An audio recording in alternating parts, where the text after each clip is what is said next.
నమస్తే STV news కి స్వాగతం. ముందుగా ముఖ్యాంశాలు చూద్దాం.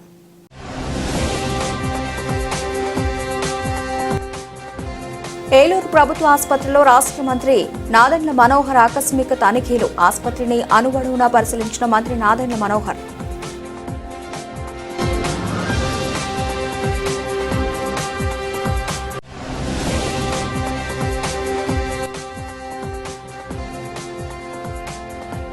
ఈ నెల 18న ఐపీ పర్యటనకు అమిత్ షా. చంద్రబాబు నివాసంలో అమిత్ షాకు విందు ఏర్పాటు.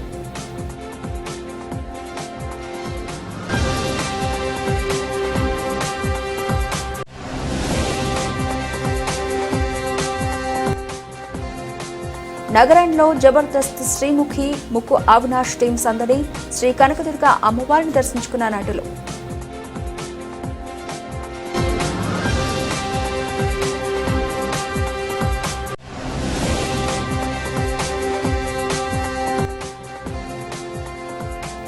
ఉద్యోగులు పెన్షనర్లకు కేంద్ర ప్రభుత్వం శుభవార్త. 8వ వేతన సంఘం ఏర్పాటుకు కేబినెట్ ఆమోదం.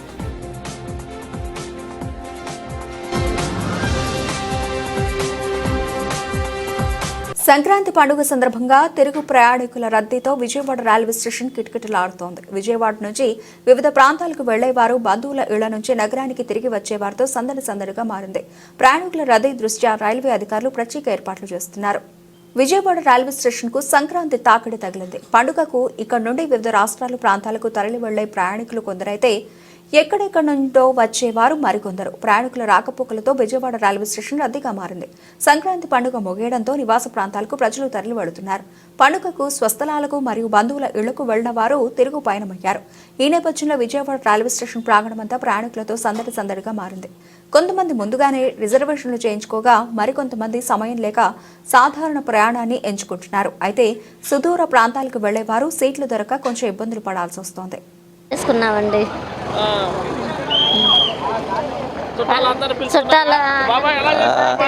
పండుగ బాగానే చేసుకున్నాం. ఇక్కడ విజయవాడ పల్లెటూరు వెళ్ళి పొదల దగ్గర ఊరు వెళ్ళి రాగలగడ్డ అక్కడి నుంచి విజయవాడ వస్తాం. బాగానే మేము చీరాలండి. పండుగ బాగా చేసుకున్నాం. బాగా చేసామండి. కనుమ, సంక్రాంతి, భోగి మొత్తం 3 పెద్ద పండుగ కదా, బాగా చేసాం. బాగుంది, చాలా ఎంజాయ్ చేసాం. నేను ప్రకాశం నుంచి గుడ్లూరులో ఉంటాము. విలేజ్కి వెళ్ళాము. మా అమ్మ నాన్న అక్కడే ఉంటారు. ఫుల్ బాగా ఎంజాయ్ చేసాము. భోగి, సంక్రాంతి, ఫుల్ పిండి వంటలు. Thank you, bye. Tadepalligudem Tadepalligudem చాలా బాగా జరుపుకున్నాం సంక్రాంతి. చాలా బాగుందండి, చాలా బాగా జరుపుకున్నాం. పండగకి వెళ్ళాం మేము, చాలా ఎంజాయ్ చేసాం. కోడి పందాలు అవి చాలా బాగా జరుపుకొని వస్తున్నాం. బాగా జరుపుకున్నాను.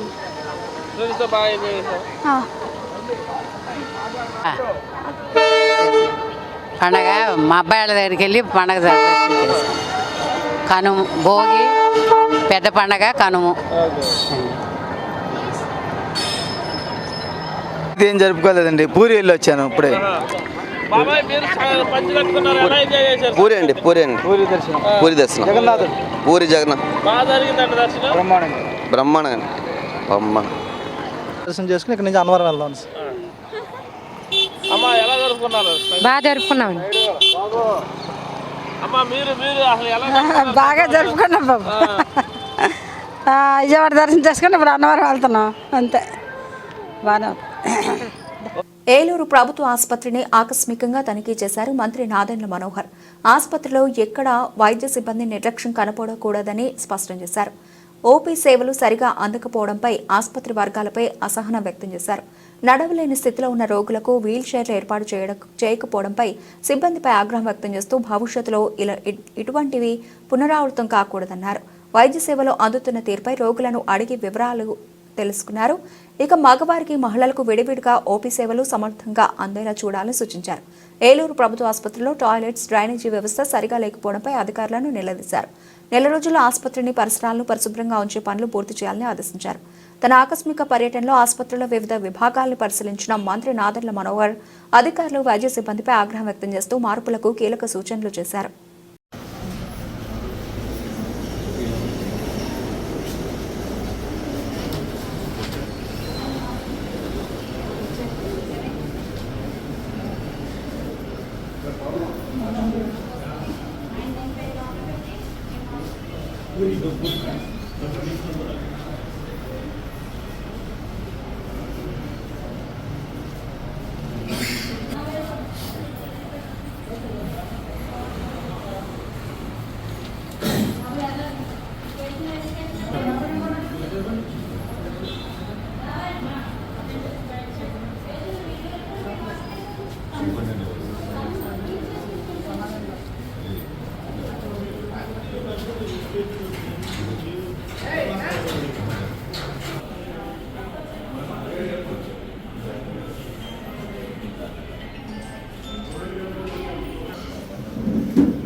కేంద్ర హోంమంత్రి అమిత్ షా ఆదివారం ఆంధ్రప్రదేశ్ పర్యటనకు రానున్నారు.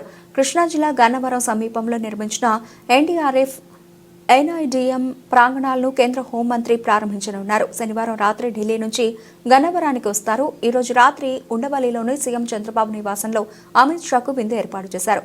అనంతరం విజయవాడలోని హోటల్లో బస చేస్తారు. 19న ఉదయం ఎన్ఐడిఎం కేంద్ర ఎన్డీఆర్ఎఫ్ 10వ బెటాలియన్ను ఆయన ప్రారంభిస్తారు. ప్రారంభోత్సవం తర్వాత అమిత్ షా బహిరంగ సభలో పాల్గొని ప్రసంగిస్తారు.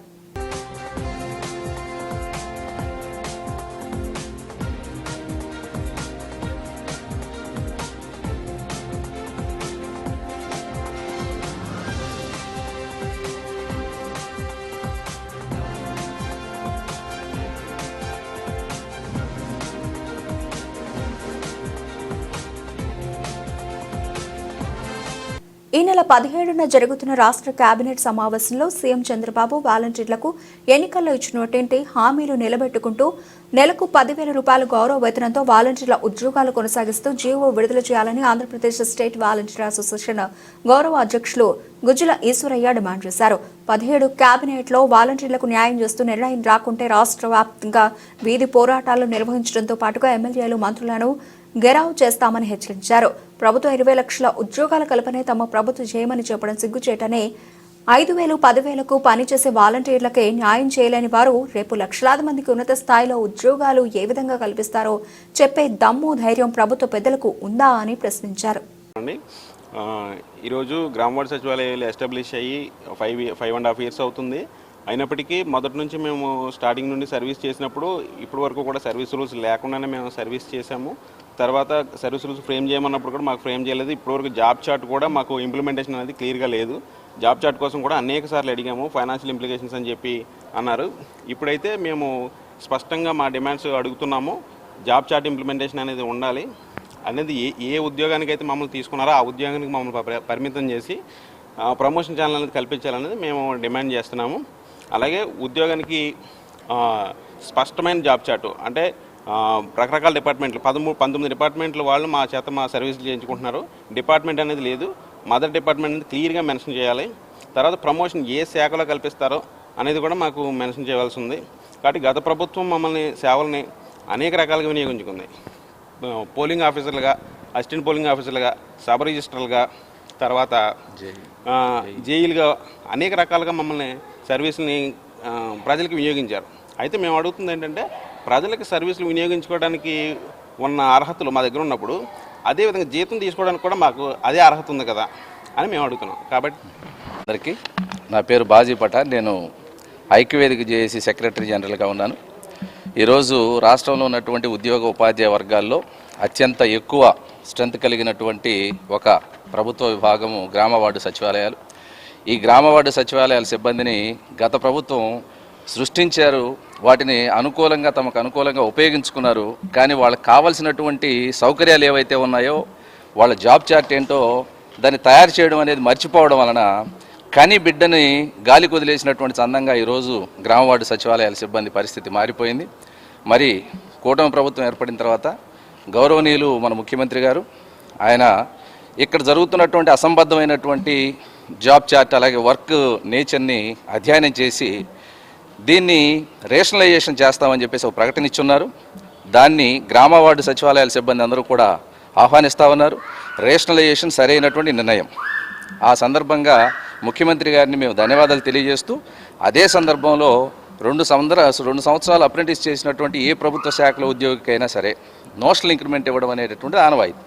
దాన్ని ఈ గ్రామ వార్డు సచివాలయాల సిబ్బందికి కూడా అమలు చేయవలసిందిగా, అలాగే ఒక హెడ్ ఉండి కింద అనేక మంది సిబ్బంది ఉండి వాళ్లకు ఆర్డర్లు వేసి పనిచేయించుకోవడం అనేటటువంటిది మన ప్రభుత్వ విధానం. కానీ భారతదేశపు మొట్టమొదటి వ్యోమగామి రాకేష్ శర్మను ఆదర్శంగా తీసుకుని ఉన్నత శిఖరాలను అధిరోహించాలని రాకేష్ పబ్లిక్ స్కూల్ అధినేత ఎన్వి రావు విద్యార్థులకు సూచించారు. రాకేష్ శర్మ స్ఫూర్తితో పాఠశాలను స్థాపించినట్లు చెప్పారు. భారతదేశపు మొట్టమొదటి వ్యోమగామి రాకేష్ శర్మ 76వ జన్మదిన వేడుకలు కేఎల్ రావు నగర్లోని రాకేష్ పబ్లిక్ స్కూల్ నందు ఘనంగా జరిగాయి. కేక్ కట్ చేసి పేదలకు దుప్పట్లు పంపిణీ చేశారు. ఈ కార్యక్రమంలో పాల్గొన్న స్కూల్ అధినేత ఎన్వి రావు మాట్లాడుతూ విద్యార్థులు బాగా చదువుకొని గొప్పవారే దేశానికి తల్లిదండ్రులకు మంచి పేరు తీసుకురావాలన్నారు. ఆ ఉద్దేశంతోనే తమ స్కూలుకు భారత మొట్టమొదటి వ్యోమగామి రాకేష్ పేరు పెట్టినట్లు తెలిపారు. ఈ కార్యక్రమంలో స్కూల్ ఉపాధ్యాయులు, విద్యార్థులు పాల్గొన్నారు. ఈరోజు చాలా సుదినం. ఎందుకంటే భారతమాత ముద్దుబిడ్డ అయినటువంటి శ్రీ రాకేష్ శర్మ గారు 76వ పుట్టినరోజును జరుపుకుంటున్నాం మనం. ఆయన కూనూరులో ఉంటున్నారు ప్రజెంట్.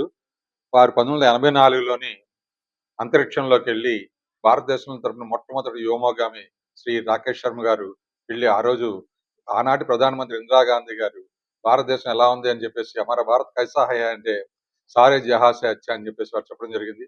అలాంటి మహానుభావులు రాకేష్ శర్మ గారు మరి నిన్ను 100 ఏళ్ళు ఆయురారోగ్య ఐశ్వర్యాలతో ఉండాలని చెప్పేసి, సుఖశాంతులతో మనశ్శాంతి ఉండాలని చెప్పేసి ఆకాంక్షిస్తూ ఇవాళ Rakesh public school KLR Nagar నందు నేను కేక్ కటింగ్ చేసి మా టీచర్స్ అందరూ కూడా చేసుకుని, అలాగే పేదలకి ఒక 50 మందికి దుప్పట్లు పంపిణీ కార్యక్రమం కూడా ఈ రోజు ఏర్పాటు చేసుకున్నాము. ఈరోజు చాలా సంతోషకరమైన రోజు మాకు. రాకేష్ పబ్లిక్ స్కూల్ అనేది రాకేష్ శర్మ గారి పేరు మీదుగా ప్రారంభించడం జరిగింది. ఆయన ఆశీస్సులతో ఎంతో మంది విద్యార్థులకి మంచి భవిష్యత్తునిచ్చేటువంటి స్కూల్ గా ఈ కేఎల్రావు నగర్ లో అభివృద్ధి చెందడానికి కారణం కూడా ఆయన ఆశీస్సులే. అందుకనే వారి మదర్ ఆశీస్సులు కూడా, తల్లి ఆశీస్సులు కూడా మేము తీసుకున్నాం. వెళ్ళి వాళ్ళ ఇంటికి వెళ్ళడం జరిగింది. 101 సంవత్సరాలు పుట్టినరోజు సందర్భంగా రాకేష్ శర్మ గారి తల్లి దగ్గరికి కూడా వెళ్ళి మేము ఆశీస్సులు అందుకున్నాం. అవి ఎప్పుడు ఆజన్మాంతో ఉండాలి, ఇలాగే ఈ సంస్థ అభివృద్ధి చెందడానికి వారి ఆశీస్సులు ఉంటూ మరింత మంది విద్యార్థులను తీర్చిదిద్దేటువంటి అవకాశాన్ని భగవంతుడు మాకు ఇవ్వాలని కోరుకుంటున్నానండి. Thank you. రాష్ట్ర ప్రజలను అన్ని విధాలుగా ఆదుకుంటున్న పార్టీ తెలుగుదేశం పార్టీ మాత్రమేనని ఎమ్మెల్యే గద్దె రామ్మోహన్ రావు అన్నారు. ఆరోగ్యపరమైన సమస్యలు ఏర్పడితే వైద్య ఖర్చుల నిమిత్తం లబ్ధి చేకూర్చిన పార్టీ కూడా తెలుగుదేశం పార్టీ మాత్రమే అన్నారు.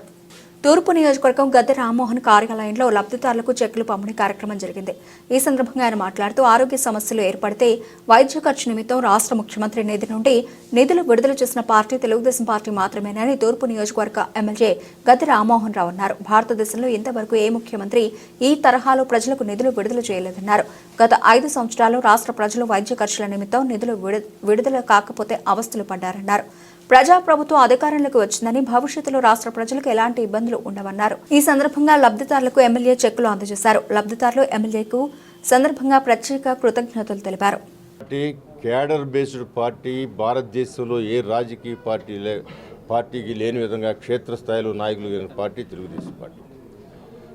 నందమూరి తారక రామారావు పార్టీ పెట్టిన దగ్గర నుంచి కూడా క్రమం తప్పకుండా ప్రతి నెల కూడా డివిజన్ స్థాయి నుంచి రాష్ట్ర స్థాయి వరకు మీటింగులు జరిగే విధంగా ప్రతి నెల డివిజన్ స్థాయిలో మీటింగ్లు జరుగుతాయి, ప్రతి నెల నియోజకవర్గ స్థాయిలో మీటింగ్లు జరుగుతాయి, ప్రతి 3 నెలలకి రాష్ట్ర స్థాయిలో మీటింగ్లు జరుగుతాయి.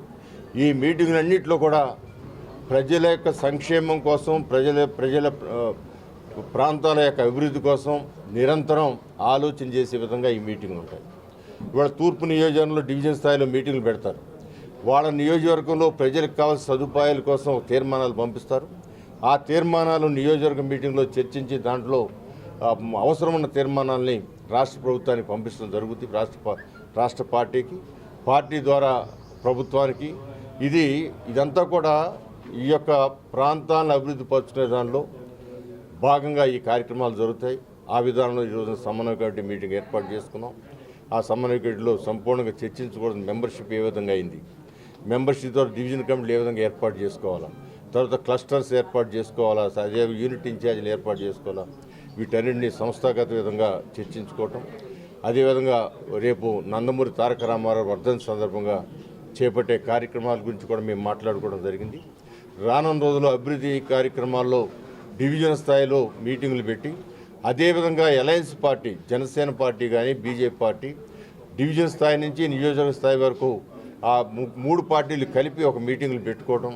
ఆ మీటింగ్లో కూడా వాళ్ళ యొక్క సూచనలు సలహాలు కూడా తీసుకోవటం, వాళ్ళ అవసరాలు, వాళ్ళ సంక్షేమాలు, లేదా వాళ్ళ అభివృద్ధి కార్యక్రమాలు ఇవన్నీ కూడా సలహాలు తీసుకుని కలిసిమెలిసి కూటమి ప్రభుత్వంగా ముందుకు వెళ్ళడానికి చేసే ప్రయత్నం డివిజన్ స్థాయి నుంచి పటిష్టంగా దాన్ని ముందుకు తీసుకెళ్ళడానికి కూడా నిర్ణయించుకోవడం జరిగింది. క్రమం తప్పకుండా ప్రతి నెల 14వ తారీఖున సమన్వయ కమిటీ మీటింగు, ఒకరోజు అటు ఇటుగా ఏదైనా 14 ఇంపార్టెంట్ కార్యక్రమం ఉంటే 13 కానీ 15 కానీ ఆ విధంగా ఏర్పాటు చేసుకోవాలని, ప్రతి నెల 9వ తారీఖున డివిజన్ స్థాయిలో మీటింగ్ ఏర్పాటు చేసుకోవాలని, అదే నెలలో ఏదో ఒక భాగంలో 3 పార్టీలకి అనుకూలంగా ఉండే విధంగా ఒక రోజున ప్రతి నెల కూడా ప్రధానమైన నాయకులు మాట్లాడుకోవాలని, అదేవిధంగా డివిజన్లో కూడా ఆ 3 పార్టీల నాయకులు, కూటమి నాయకులు మాట్లాడుకుని అందరం కూడా రేపు రాబోయే రోజుల్లో ఇంకా సంవత్సరమో 6 నెలల్లోనూ ఈ యొక్క సంస్థ దాన్ని ఏమంటారు లోకల్ ఎన్నికలు, అటు కార్పొరేషన్ కావచ్చు, లేదా పంచాయతీలు కావచ్చు, లేదా జిల్లా పరిషత్ కావచ్చు, లేదా మండలాలు కావచ్చు, ఈ ఎన్నికలు కూడా రాబోతున్నాయి. కూడా ఈ రోజు నుంచే కూటమి అంతా సమాయత్తం చేసుకునే విధంగా ఆ మీటింగ్లు ఏర్పాటు చేసుకోవాలని నిర్ణయించుకోవడం జరిగింది. నగరంలో జబర్దస్త్ శ్రీముఖి ముక్కు అవినాష్ టీం సందడి చేసింది. విజయవాడ ఇంద్రకీలాద్రిపై కొలువై ఉన్న శ్రీ కనకదుర్గ అమ్మవారిని జబర్దస్త్ శ్రీముఖి ముక్కు అవినాష్ తదితర టీంతో కలిసి దర్శించుకున్నారు. సంక్రాంతి పర్వదినాన్ని పురస్కరించుకుని జబర్దస్త్ శ్రీముఖి ముక్కు అవినాష్ టీంలో కలిసి శ్రీ దుర్గా మల్లేశ్వర స్వామి వార్ల దేవస్థానానికి విచ్చేయగా ఆలయ అధికారులు ఆలయ మర్యాదలతో అమ్మవారి దర్శనం కల్పించారు. అనంతరం వేద పండితులు ఆశీర్వచనం ఇచ్చారు. ఈ సందర్భంగా వారు మాట్లాడుతూ విజయవాడ శ్రీ కనకదుర్గ అమ్మవారిని దర్శించుకోవడమే ఆనందంగా ఉందన్నారు. తాము ఎప్పుడూ విజయవాడ వచ్చినా అమ్మను దర్శించుకుంటామని తెలిపారు.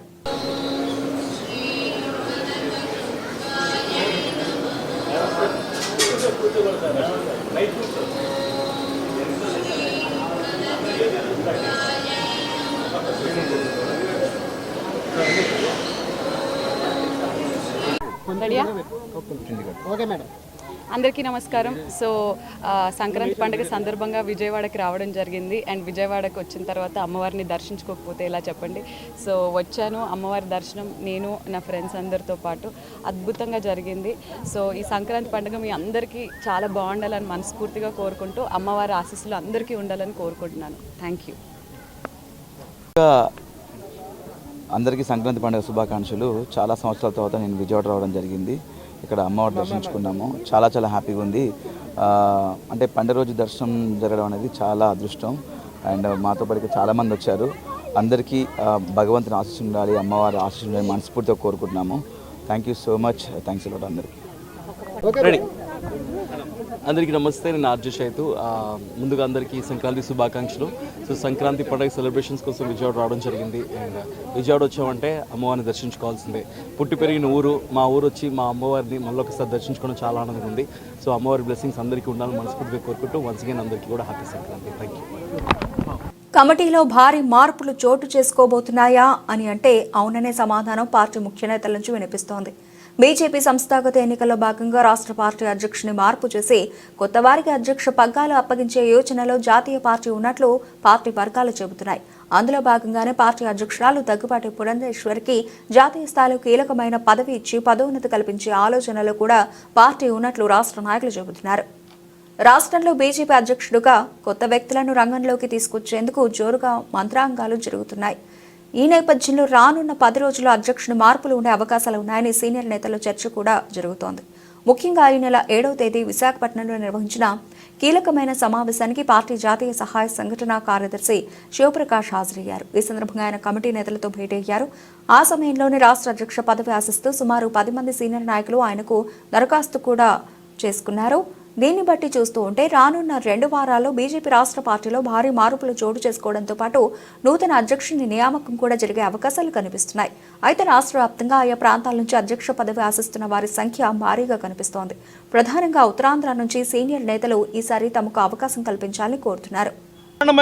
దిగ్విజయపు రోజు ఈ రోజున పార్లమెంట్ ఏదైతే వారు ప్రధానమంత్రిగా ఆశీర్వదిస్తూ ఎన్డీఏ తీసుకున్నటువంటి నిర్ణయం ఏదైతే ఉందో దేశాన్ని శుభ సంకేతాన్ని ఇస్తూ ప్రతిపక్షాల యొక్క ఆలోచనని ఏదైతే ప్రజల ముందు ఉంచేటువంటి తీరు, దేశంలో అభివృద్ధి పక్క నడిచేటువంటి పద్ధతి, ప్రతిపక్షాలని ఉంచాల్సినటువంటి పద్ధతిలో ఉంచేటువంటి క్రమ ఆలోచనతో పాటుగా ఇవాళ సమైక్య భారతాన్ని, దేశం సౌభాగ్యవంతంగా ఉండటానికి వికసిత భారతాన్ని పునర్నిర్మాణం చేయటం కోసం ఆనాడు కాంగ్రెస్ చేసినటువంటి తప్పిదాలు ఏవైతే ఉన్నాయో వాటినన్నింటినీ సరిదిద్ది భవిష్యత్తు భారతాన్ని ప్రపంచం ముందు ఒక జగజ్జన్నిగా నిలబెట్టేటువంటి ప్రయత్నం కోసం జరుగుతున్నటువంటి శుభ సంకేతం ఈ రోజున జరుగుతున్నటువంటి శ్రీకారం నరేంద్ర మోడీ గారి యొక్క ప్రధానమంత్రి సంకేతం.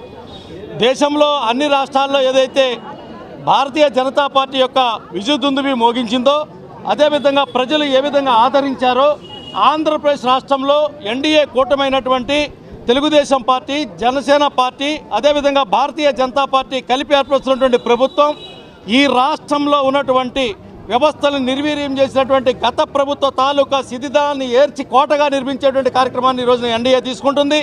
చంద్రబాబు నాయుడు గారి నాయకత్వంలో ఇవాళ భారతీయ జనతా పార్టీ నేతృత్వంలో జనసేనాని యొక్క ప్రయాణంలో ఆంధ్రప్రదేశ్ రాష్ట్రాన్ని అభివృద్ధి చేయడం కోసం కేంద్రంలో ఏర్పడేటువంటి నాయకత్వానికి ప్రథమ శ్రీకారం చుడుతున్నటువంటి నరేంద్ర మోడీ గారికి అభినందనలు తెలుపుతూ ఆంధ్రప్రదేశ్ రాష్ట్ర భారతీయ జనతా పార్టీ శాఖ ఈ రోజున ఇక్కడ సంబరాలు జరుపుకుంటా ఉంది. దేశం అందరూ కూడా యావత్ భారతదేశం కూడా ఈ రోజున సంబరాలు జరుపుకుంటున్నాము. ఆంధ్రప్రదేశ్లో బీజేపీ రాష్ట్ర కార్యాలయం విజయవాడలో కూడా పెద్ద ఎత్తున కార్యకర్తలందరూ కూడా ఈ సెలబ్రేషన్ చేసుకుంటున్నాము. కాంగ్రెస్ ఇండి అలయన్స్ ఎన్నో కుట్రలు పన్నింది. దేశవ్యాప్తంగా కూడా ప్రజలందరినీ భయభ్రాంతులకి గురి చేసి వారి మనసులో మెదడులో విషం నింపాలని చూసినప్పటికీ కూడా నరేంద్ర మోదీ గారు అలాగే మోదీకి గ్యారంటీ అంటే గడిచిన 10 సంవత్సరాల నరేంద్ర మోదీ గారి ప్రభుత్వం ప్రజలకు చేసినటువంటి సర్వీస్ కానీ, గుడ్ గవర్నెన్స్ కానీ, అలాగే వెల్ఫేర్ ఇవన్నీ కూడా ప్రజలని మోదీ గారిని నమ్మేటట్టుగా చేశాయి. ఎన్ని కుట్రలను మానినా కూడా మళ్ళీ తిరిగి మూడవసారి భారతదేశంలో అతిపెద్ద పార్టీగా భారతీయ జనతా పార్టీ ఆవిర్భవించింది. అలాగే ఎన్డీఏ అలయన్స్కి మంచి మద్దతునిచ్చారు ప్రజలు. ఈ రోజున ఎన్డీఏ లీడర్ లాగా భారత ప్రధాని నరేంద్ర మోదీ గారిని ఎన్నుకుంటున్నారు. అలాగే ఆ తర్వాత ఆయన ప్రధానమంత్రి లాగా మూడోసారి మళ్ళీ ప్రమాణ స్వీకారం కూడా ఉంటుంది. ప్రపంచ దేశాధినేతలందరూ కూడా గడిచిన 2 రోజుల నుంచి కూడా నరేంద్ర మోదీ గారికి అభినందన తెలుపుతున్నారు. మొదటి నుంచి భారతీయ జనతా పార్టీ దేశ ప్రజలకు ఇచ్చినటువంటి మాట, అలాగే రాష్ట్ర ప్రజలకు ఇచ్చాము వికసిత్ ఆంధ్రప్రదేశ్ వికసిత్ భారత్ అని. ఇక్కడ రాష్ట్రంలో ఎన్డీఏ అతిపెద్ద స్థానాలతో క్లీన్ స్వీప్ చేసింది. రాష్ట్ర ప్రజలందరూ కూడా మా పైన పెట్టుకున్న నమ్మకాన్ని మేము నిలబెట్టుకుంటాము. అలాగే దేశాన్ని కూడా 3వ అతిపెద్ద ఆర్థిక వ్యవస్థలాగా ముందుకు తీసుకొని పోయి ప్రజలకు ఇచ్చినటువంటి మాట ఏదైతే వెల్ఫేర్ అంటే సంక్షేమం అలాగే అభివృద్ధిని కూడా మేము చేసి చూపిస్తాము. ఇదైతే సంతోషకరమైన రోజు. ఖచ్చితంగా ప్రజలందరూ కూడా మమ్మల్ని ఆశీర్వదించినందుకు వారికి అంతా రుణపడి ఉంటాము. భారత్ మాతాకి, భారత్ మాతాకి. ప్రధాని నరేంద్ర మోదీ విశాఖ స్టీల్ ప్లాంట్ మూసివేసే కుట్రలో భాగంగా కార్మికులకు వీఆర్ఎస్ ప్రతిపాదనకు దరఖాస్తులను తెరదీశారని, ఇది సంక్రాంతి సందర్భంగా ఏపీ ప్రజలకు ప్రధాని మోదీ ఇస్తున్న కానుక అని సిపిఐ రాష్ట్ర కార్యదర్శి కె రామకృష్ణ ధ్వజమెత్తారు.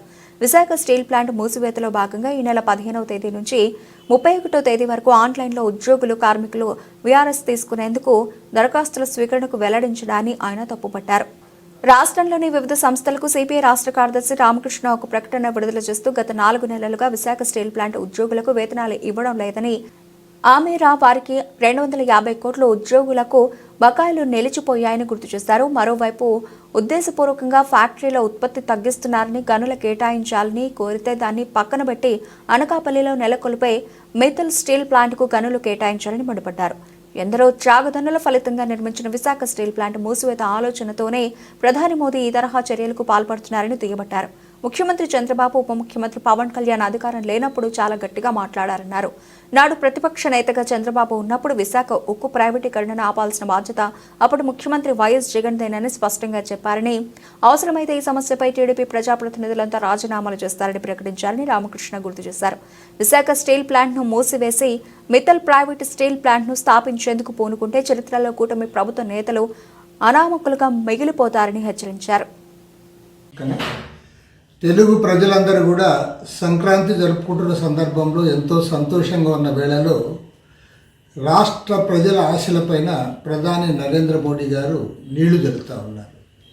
విశాఖ ఉక్కు ఫ్యాక్టరీలో ఎవరైతే పనిచేస్తున్నారో ఆ కార్మికులందరూ కూడా 15 సంవత్సరాల అనుభవం ఉన్నవారు, 45 ఏళ్ల వయసు ఉన్న వారందరూ కూడా జనవరి 15 నుండి 31వ తేదీ వరకు ఆన్లైన్లో వారందరూ కూడా అప్లై చేసుకోవచ్చు వీఆర్ఎస్కి అని చెప్తా ఉన్నారంటే, మరో మాటలో దీన్ని ఖచ్చితంగా మూసివేయడానికి జరుగుతున్న ప్రయత్నం తప్ప మరొకటి కానే కాదు. ఎందుకంటే గతంలో నుంచి కూడా గత 4 మాసాలుగా సక్రమంగా వారికి జీతాలు ఇవ్వలేదు, పైగా ఉత్పత్తిని తగ్గిస్తూ ఉన్నారు. క్యాపిటల్ మైన్స్ కేటాయించమని కోరినా కేటాయించకుండా దానికి సమీపంలో ఉన్న అనకాపల్లిలో మిట్టల్ ఆధ్వర్యంలో ప్రైవేట్ కంపెనీని పెట్టడానికి ప్రయత్నం చేస్తూ ఉన్నారు. ప్రైవేట్ స్టీల్ ఫ్యాక్టరీ అక్కడ ఏర్పాటు చేయడం ద్వారా దీనికి మంగళం పాడాలని కూడా ఉద్దేశపూర్వకంగా ప్రయత్నిస్తూ ఉన్నారు.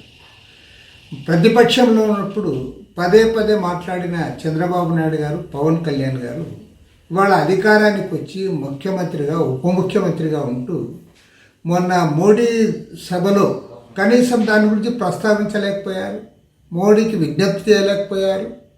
పైగా మిట్టల్ స్టీల్ ప్లాంట్కి ప్రైవేట్ మైన్స్ క్యాపిటల్ మైన్స్ కేటాయించమని కూడా వారు కోరుతూ ఉన్నారు. కాబట్టి దీన్ని పూర్తిగా ఖండిస్తూ ఉన్నాము. ఏది ఏమైనా సరే ఈ వీఆర్ఎస్ పేరుతో ఫ్యాక్టరీని మూసివేయడానికి జరుగుతున్న ప్రయత్నం మరొకటి కానే కాదు. ప్రజలందరూ కూడా దీన్ని తీవ్రంగా తప్పుపడుతూ ఉన్నారు, ఖండిస్తూ ఉన్నారు. ప్రధానమంత్రి తన వైఖరి మార్చుకోవాలి. ముఖ్యమంత్రి, ఉప ముఖ్యమంత్రి చంద్రబాబు నాయుడు గారు, పవన్ కళ్యాణ్ గారు కూడా దీనిపైన స్పందించాలని చెప్పి డిమాండ్ చేస్తున్నారు. ఉద్యోగులు పెన్షనర్లకు కేంద్ర ప్రభుత్వం శుభవార్త చెప్పింది. 8వ వేతన సంఘం ఏర్పాటుకు కేబినెట్ ఆమోదం తెలపడంతో వేతన సంఘం సిఫార్సుల మేరకు వేతనాలు పెరగనున్నాయి. 2026 జనవరి 1 నుంచి కొత్త వేతనాలు అమల్లోకి వస్తాయి. ఉద్యోగులకు కేంద్ర ప్రభుత్వం శుభవార్త చెప్పింది. 8వ వేతన సంఘం ఏర్పాటుకు కేంద్ర కేబినెట్ ఆమోదం తెలిపింది. ఈ రోజు జరిగే కేబినెట్ సమావేశంలో ఉద్యోగులు పెన్షనర్లకు అనుకూలంగా నిర్ణయం తీసుకున్నట్లు కేంద్ర మంత్రి అశ్విని వైష్ణవ్ తెలిపారు. వేతన సంఘం సిఫార్సుల మేరకు వేతనాలు పెరగనున్నాయి. 2026 జనవరి 1 నుంచి కొత్త వేతనాలు అమల్లోకి వస్తాయి. త్వరలో కొత్త కమిషన్ కు చైర్మన్ ఇద్దరు సభ్యులను నియమించనున్నారు. మరోవైపు శ్రీహరికోటలోని షార్లో 3వ లాంచ్ ప్యాడ్ నిర్మాణానికి కూడా కేంద్ర కేబినెట్ ఆమోదం తెలిపింది. 3,985 కోట్ల రూపాయల వ్యయంతో 3వ లాంచ్ ప్యాడ్ ను నిర్మించనున్నారు. ఎన్జీఎల్వి ప్రయోగాలకు అనుగుణంగా 3వ లాంచ్ ప్యాడ్ నిర్మాణాన్ని చేపట్టనున్నారు. ఎన్జీఎల్వి ద్వారా భారీ ఉపగ్రహాలను కక్షలోకి ప్రవేశపెట్టే అవకాశం ఉంటుంది.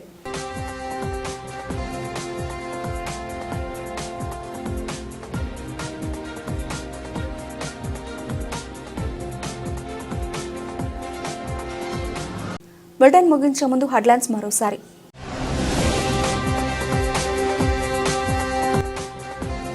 ఏలూరు ప్రభుత్వ ఆసుపత్రిలో రాష్ట్ర మంత్రి నాదెండ్ల మనోహర్ ఆకస్మిక తనిఖీలు. ఆసుపత్రిని అణువణువునా పరిశీలించిన మంత్రి నాదెండ్ల మనోహర్.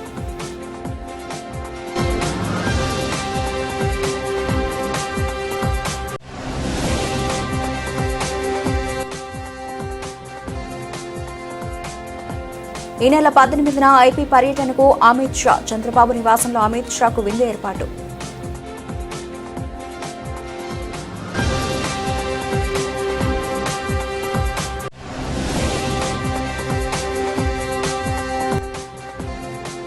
నగరంలో జబర్దస్త్ శ్రీముఖి ముక్కు అవినాష్ టీం సందడి. శ్రీ కనకదుర్గ అమ్మవారిని దర్శించుకున్న నటులు.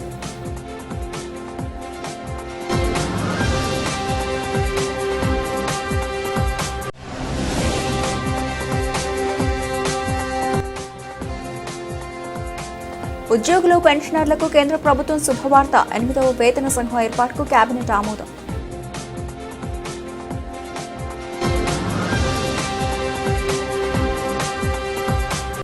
ఇవే ఇప్పటివరకు నా బులెటిన్ అప్డేట్స్. మరిన్ని అప్డేట్స్తో మళ్ళీ కలుద్దాం. అంతవరకు సెలవు. నమస్తే.